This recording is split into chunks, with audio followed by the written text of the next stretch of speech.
A very good morning. You're watching Breakfast News with me, Smriti Rasogi. In the next 30 minutes, we will get you all the latest developments which happened through the night and what is expected in the day ahead. But before getting you all the details, a quick look at the top headlines. Prime Minister to begin Germany, Spain, Russia and France visit. Trade and investments high on agenda.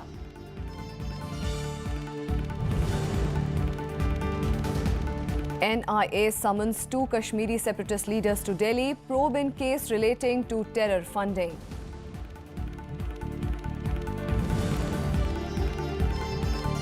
"31 people killed and over 2 dozen injured in Bihar hailstorm, maximum casualties in Champaran."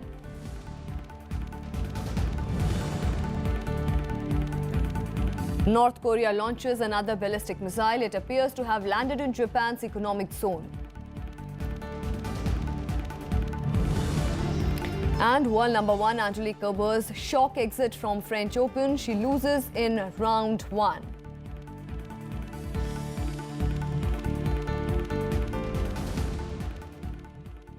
Prime Minister Narendra Modi embarks on a 6-day 4-nation visit today. The Prime Minister will be visiting Germany, Spain, Russia and France. Ahead of his visit, the Prime Minister said that the trip is aimed at boosting India's economic engagement with these nations and investing more in these nations. In the first leg of his 6-day trip, he will visit Germany, where he will hold talks with Chancellor Angela Merkel under the framework of India-Germany intergovernmental consultations. The Prime Minister will then travel to Spain, the first by an Indian Prime Minister in almost 3 decades. From Spain, the Prime Minister will travel to St. Petersburg in Russia from May 31st to June 2nd for the 18th India-Russia Annual Summit. Prime Minister Modi and Putin will address the St. Petersburg International Economic Forum, where India is the guest country. In the last leg of the tour, he will visit France from June 2nd to 3rd for an official meeting with the newly elected French President Emmanuel Macron. And ahead of the tour, the Prime Minister posted on Facebook that he hopes to chart out future roadmap for cooperation in fields of trade, investment, security, counter-terrorism, science, technology and other fields with these countries. Prime Minister Narendra Modi addressed the nation on Sunday through his monthly radio show Mann Ki Baat. In his address, he welcomed the analysis being done in various media fora on the performance of his 3-year-old government. He said constructive criticism strengthens the democracy. The Prime Minister also answered the critics on his radio broadcast, saying he did not think it would be viewed politically. He said through the show that he has been able to become a member of every household. The Prime Minister also announced that a massive waste management campaign will be launched in 4,000 cities across the country on June 5th, which is the World Environment Day. मैं उन लोगों को भी धन्यवाद देता हूं जिन्होंने critical और इम्पोर्टेंट फीडबैक दिए हैं। जो त्रुटियां होती हैं, कमियां होती हैं, वो भी जब उजागर होती हैं तो उससे भी सुधार करने का अवसर मिलता है। बात अच्छी हो, कम अच्छी हो, बुरी हो, जो भी हो, उसमें से ही सीखना है और उसी के सहारे आगे बढ़ना है। करीब करीब सभी राज्यों में वर्षा आते ही वृक्षारोपण का एक बहुत बड़ा अभियान चलता है। करोड़ों की तादाद में वृक्ष बोए जाते हैं। स्कूल के बच्चों को भी जोड़ा जाता है। समाज सेवी संगठन जुड़ते हैं, एनजीओ जुड़ते हैं, सरकार स्वयं इनिशिएटिव लेती है। हम भी इस बार इस वर्षा ऋतु में वृक्षारोपण के इस काम को बढ़ावा दें, योगदान दें। 21 जून का ये विश्व योग दिवस हर कोने में फैल चुका है, लोगों को जोड़ रहा है। एक तरफ विश्व में बिखराव की अनेक ताकतें अपना विकृत चेहरा दिखा रही है। ऐसे समय में विश्व को भारत की बहुत बड़ी देन है। योग के द्वारा विश्व को एक सूत्र में हम जोड़ चुके हैं। And Defence Minister Arun Jaitley has said that the Indian Army is in domination along the full stretch of the line of control and the international border in Jammu and Kashmir. He also said that it is fully prepared to deal with any security challenge. He said this while inaugurating an aeronautical test range in Karnataka on Sunday. He took a swipe at Pakistan, saying that the internal situation in Pakistan is such that the country needs to keep alive the tension over the Kashmir issue. He also said that India had made sustained efforts to create an environment for talks. India is a country which is geographically located in a region that is not free from trouble.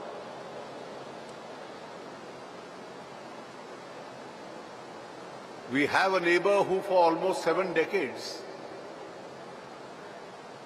has perpetuated a security threat as far as India is concerned. And therefore our level of defense preparedness is always to be optimum.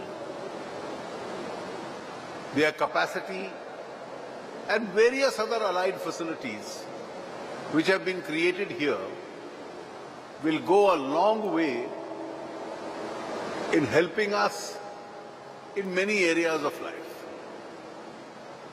And certainly India's security is going to be one of them.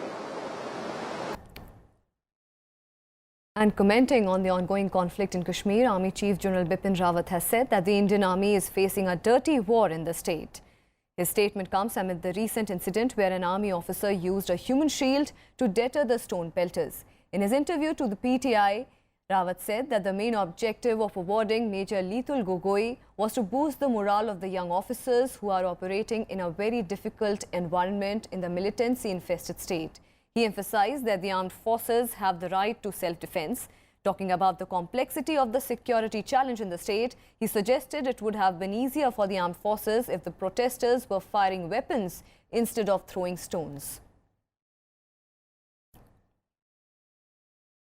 Meanwhile, curfew-like restrictions have been imposed in Kashmir in the wake of the tension there. The killing of Hizbul Mujahideen commander Sabzar Bhatt has triggered fresh unrest in the state.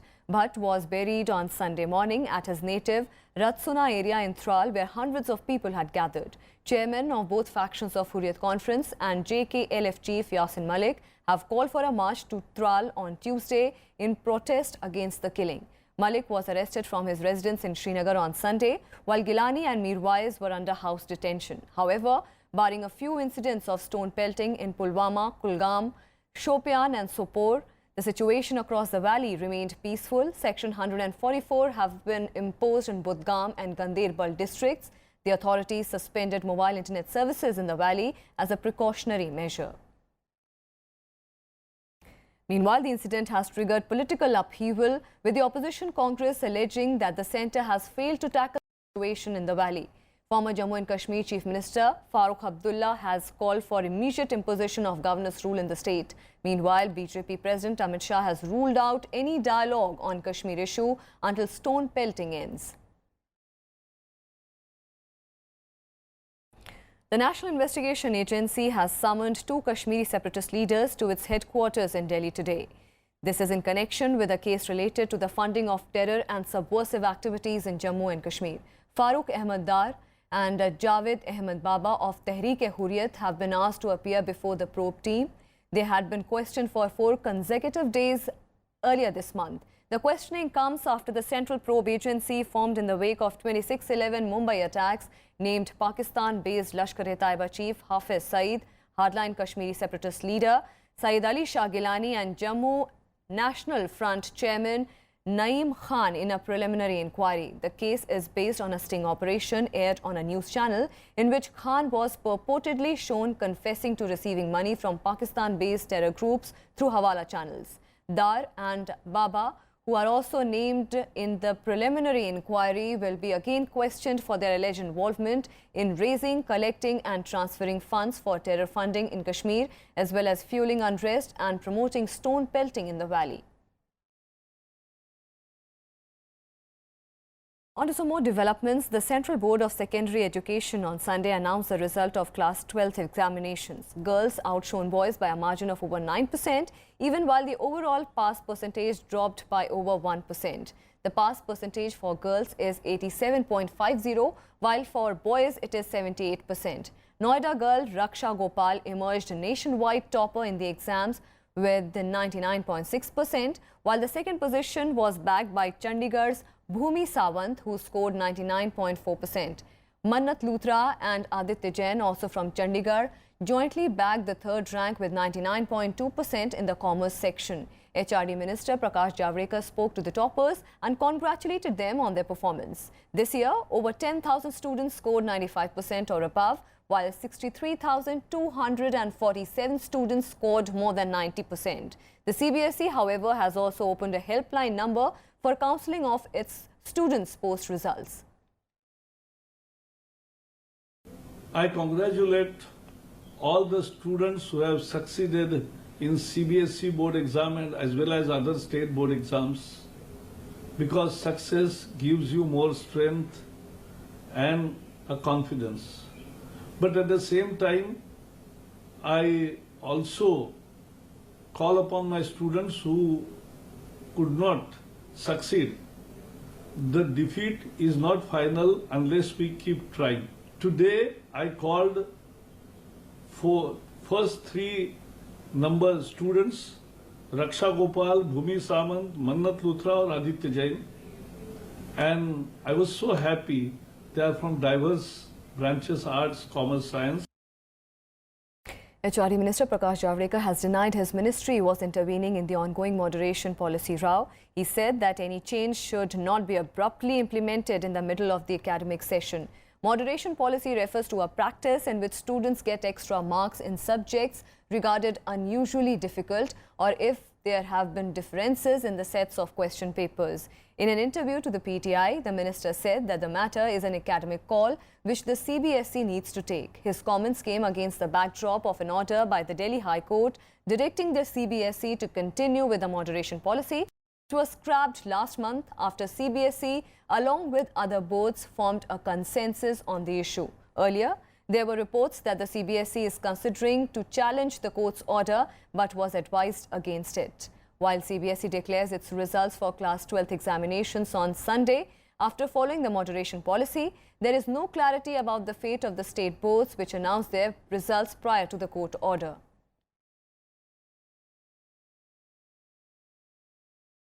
And with that, we will slip into a very short break. More news and updates on the other side. Stay with us.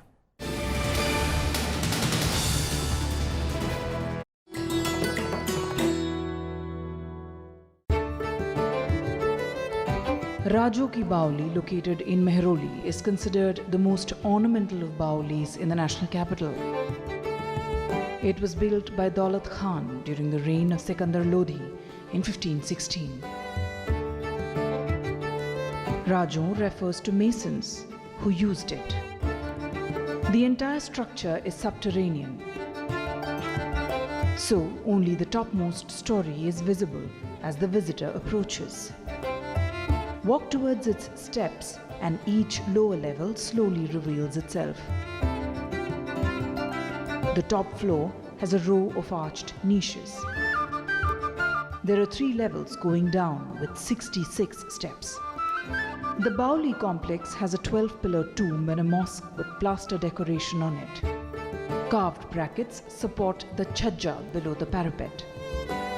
There are rooms behind this arcade, meant for shade and shelter for visitors. The Baoli combines Islamic architecture with hints of Hindu engravings and geometric designs.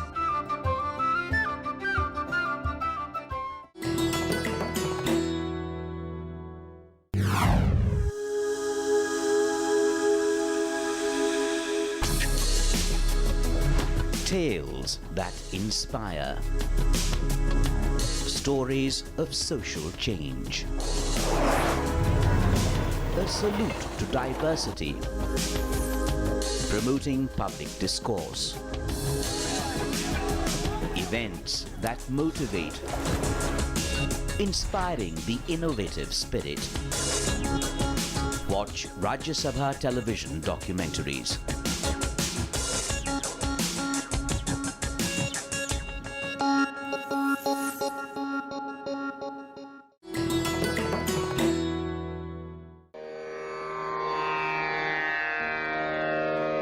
The sacred relics of Buddha were unearthed in Piprava in Uttar Pradesh. Buddhist monks from all over the world visit the National Museum to pay their respects. These charred bone fragments of Buddha are housed in the gold canopy gifted by the royal family of Thailand.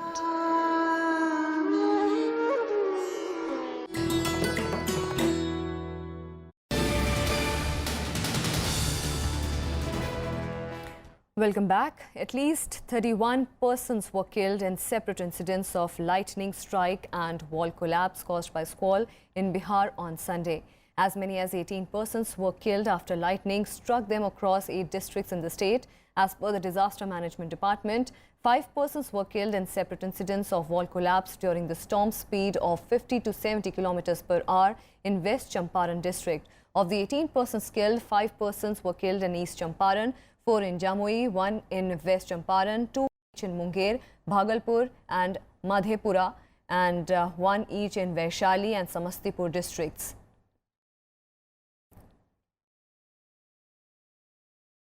And shifting our focus on the international front, Pakistan Prime Minister Nawaz Sharif's son Hussain Nawaz was interrogated by a Supreme Court appointed joint investigation team. They are probing the assets of his family, which were disclosed in the Panama Papers leak.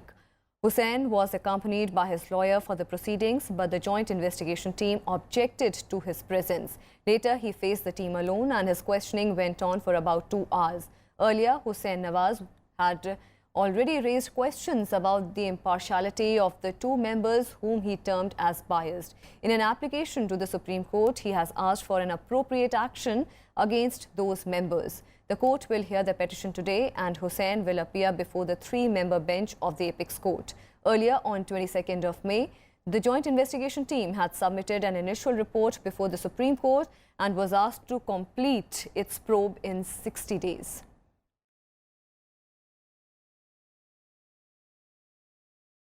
The death toll from the devastating floods in Sri Lanka has risen to 151. Rescuers pulled out more bodies from mudslides triggered by the country's worst torrential rains since 2003. Nearly 500,000 people have been displaced. Sri Lanka has sought international assistance. India dispatched 3 Navy ships with emergency supplies to help. The adverse weather conditions have caused flooding and landslides in several places, with the worst hit being the southern district of Gale. The Neelawala River faces the possibility of a dam burst, which can put the entire Matara town under water. Although the heavy rainy condition has reduced temporarily, showery conditions are likely to enhance again over southwestern part of the island from 29th May. The Met Department has also said that the windy condition is expected to continue over the sea areas.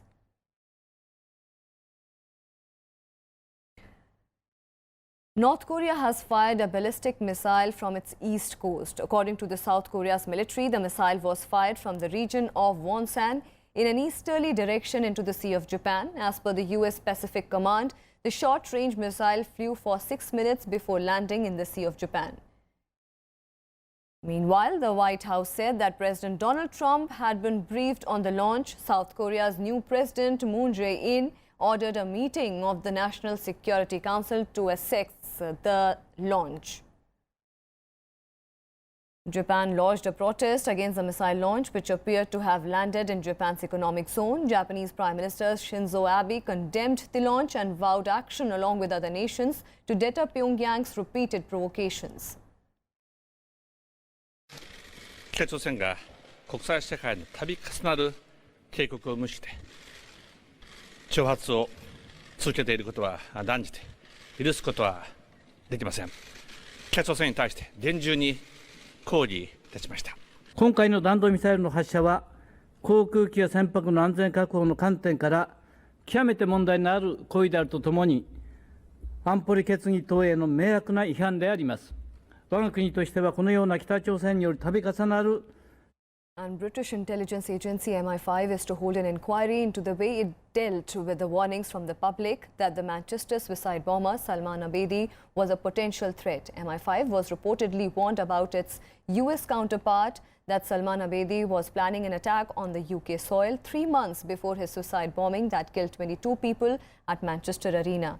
He was placed on a US terrorist watch list in 2016 after he came to the attention of intelligence agencies because of his terror links in Libya. The claim puts further pressure on the MI5 to reveal when and how it became aware of Abedi and why he was overlooked. As many as 13 people are currently in custody on suspicion of terror offences. Meanwhile, British Interior Minister Amber Rudd has said that despite the terror threat being reduced from critical to severe, members of the terror network responsible for the last week's attack could still be at large, and that the race to track them continued at full speed. We won't shy away from finding out what else we can do to keep people safe. I mean, the budget has already gone up significantly. We're recruiting 1,900 people for MI5. But, you know, we will look at this in a way to learn from it, to make sure that we keep people safe going forward. So if there is a need for more recruitment or more security or more armed vehicles, which we're investing in as well, we will look at doing that. Meanwhile, German Chancellor Angela Merkel has said that Europe can no longer rely on US and UK following the election of President Donald Trump and Brexit. Merkel said she wanted friendly relations with both the countries as well as Russia, but Europe now had to fight for its own destiny. She also told the European Union to prepare for a future without the UK once Brexit was complete. The German Chancellor was speaking a day after leaders from the G7 nations clashed at a summit in Sicily. President Donald Trump, on his first visit to Europe as US President, refused to say whether he would endorse the Paris Climate Accords. Trump had suggested that he would pull off the Paris Agreement, which came into force in November. Zeiten, in denen wir uns auf andere völlig verlassen konnten, die sind ein Stück vorbei. Das habe ich in den letzten Tagen erlebt.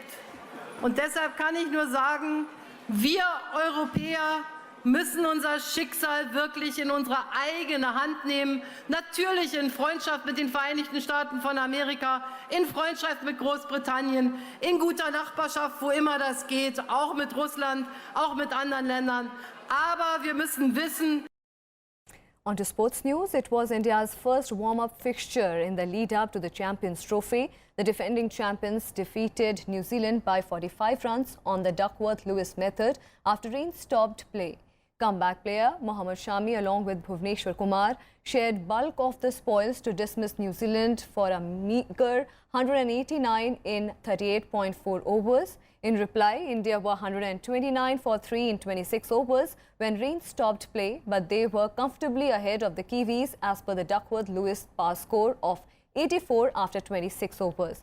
Kohli started on a bright note, hitting an unbeaten 52 of 55 balls, while Mahendra Singh Dhoni also played some delightful strokes. Even though it's a practice game, Virat Kohli will gain a lot of confidence from the victory after a string of demoralizing defeats in the recently concluded Indian Premier League. And on the day one of the French Open 2017, world number 1 Angelique Kerber's nightmare season hit a new low when she was knocked out of the French Open 6-2, 6-2 by 40th rank Ekaterina Makarova. The German became the first top-seeded woman to lose in the opening round of the French Open. Meanwhile, Petra Kvitova made an emotional and convincing return to the competition, showing no ill effects from the stabbing injury to her hand, with a 6-3, 6-2 French Open first-round victory against American Julia Bosserup. Australian Open runner-up Venus Williams had to battle to defeat Wang Qiang 6-4, 7-6 in the first round of the French Open. Meanwhile, Rafael Nadal aims to tighten the old guard's Grand Slam grip by winning an unprecedented 10th French Open. With no single players in the main draw of the French Open, India will be represented in the doubles in the second Grand Slam of the year.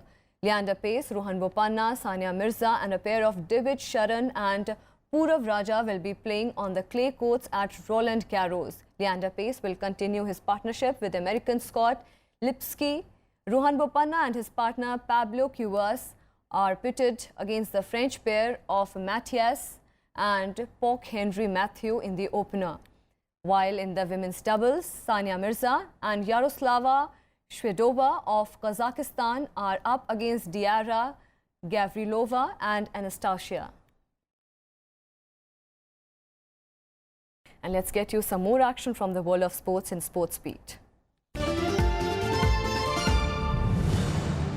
Less than a week before India and Pakistan face off in the ICC Champions Trophy, the respective cricket boards will meet in Dubai today to discuss the Memorandum of Understanding to play 6 bilateral series between 2015 and 2023.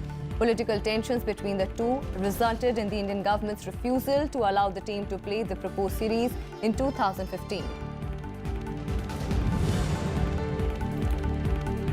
Rajya Modi, son of former IPL Commissioner Lalit Modi, will be in a direct contest with senior Congress leader CP Joshi for the post of President of Rajasthan Cricket Association, which is to be held today. Elections at the RCA will be held for 5 posts, including that of President, Vice President, Secretary, Joint Secretary and Executive Member. Takuma Sato won the 101st running of the Indian Police 500 on Sunday, becoming the first Japanese driver to triumph in America's iconic race.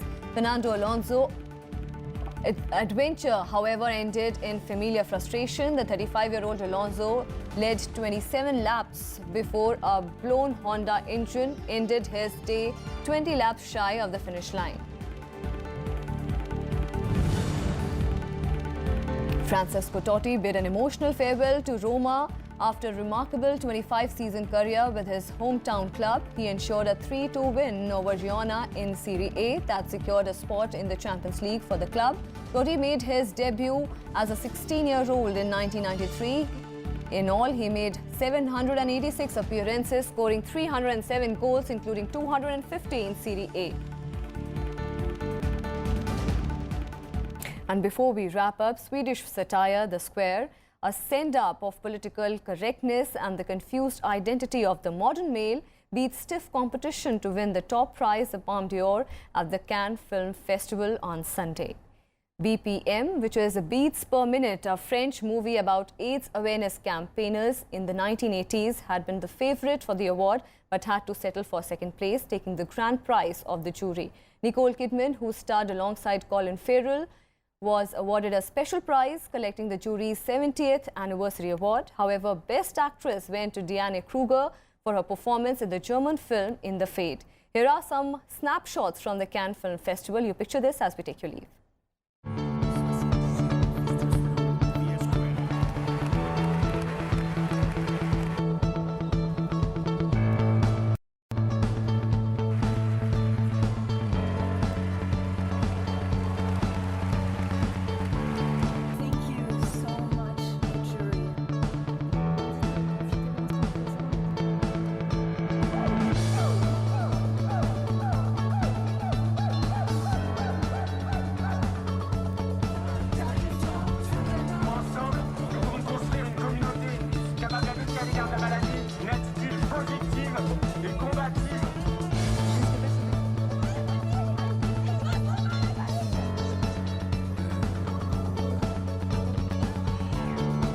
We can show them some real Southern hospitality.